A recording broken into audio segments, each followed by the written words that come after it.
बांगलादेशी घुसखोरांवरून चांगलंच राजकारण तापलेलं आहे। मागील 2 वर्षांमध्ये राज्यातून अनेक बांगलादेशी घुसखोरांना पकडण्यात आलं।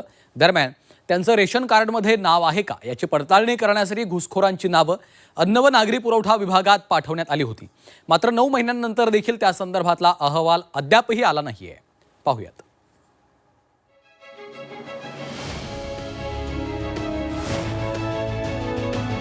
पोलिसांनी जर कारवाई केली असेल आणि अशा बांगलादेशी घुसखोरांना जर पकडलं असेल तर त्यांच्यावर कडक कारवाई केली जाईल। त्यांची नावं रेशन कार्डमध्ये येण्याकरता, आधार कार्डमध्ये येण्याकरता ज्यांनी प्रयत्न केले असतील, जे दोषी असतील, सगळ्यांमध्ये कारवाई होणं गरजेचं आहे। बांगलादेश घुसखोरांना बाहेर काढणार असल्याचा इशारा सत्ताधारी भाजपनं अनेकदा दिलाय। किरीट सोमय्यांसह इतरही भाजप नेत्यांनी या संदर्भात रोखठोक भूमिका घेतलेली दिसली। मात्र आता घुसखोरांना सरकारकडूनच अन्न पुरवठा होतोय का असा सवाल उपस्थित होतोय। मागील 2 वर्षात दहशतवाद विरोधी पथकानं महाराष्ट्रातून हजारो बांगलादेशी घुसखोरांना पकडलं। दरम्यान या घुसखोरांची नावं रेशन कार्डमध्ये आहेत का याची पडताळणी करण्यासाठी अन्न व नागरी पुरवठा विभागाकडे या संदर्भातली यादी पाठवण्यात आली। मात्र 9 महिने उलटले तरीही जिल्हा पुरवठादारांकडून विभागाला अहवाल दिलेला नाहीये। दरम्यान यानंतर मंत्री प्रताप सरनाईक यांनी इशारा दिलाय। बांगलादेश घुसखोरांना वाचवण्याचा प्रयत्न करणाऱ्यांवर कारवाई करणार असल्याचं सरनाईक यांनी म्हटलंय। पोलिसांनी जर कारवाई केली असेल आणि अशा बांगलादेशी घुसखोरांना जर पकडलं असेल तर त्यांच्यावर कडक कारवाई केली जाईल। किंबहुना त्यांना जे काही मदत करणारे लोक आहेत त्यांच्यावरही कारवाई केली जाईल। बांगलादेशी घुसखोरांवरून विरोधकांनी थेट सरकारवरच निशाणा साधलाय।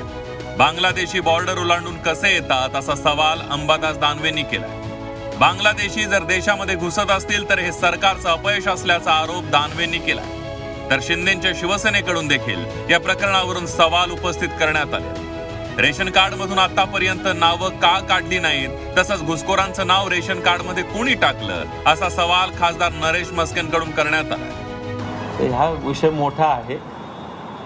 बांगलादेशी सीमा ओलांडून येतात, सीमा सुरक्षित नाही असं त्याला म्हणायचं का? पण हा एक प्रश्न आहे।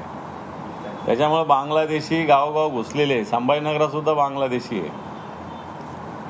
बांगलादेशी फक्त मुंबईतच याच्यातला काही भाग नाही आहे। बांगलादेशी काय पाकिस्तानी पण असतील काही, पण सीमा ओलांडून येतात कसे हा प्रश्न सरकारचं याच्यात अपयश आहे ना, केंद्र सरकारचं।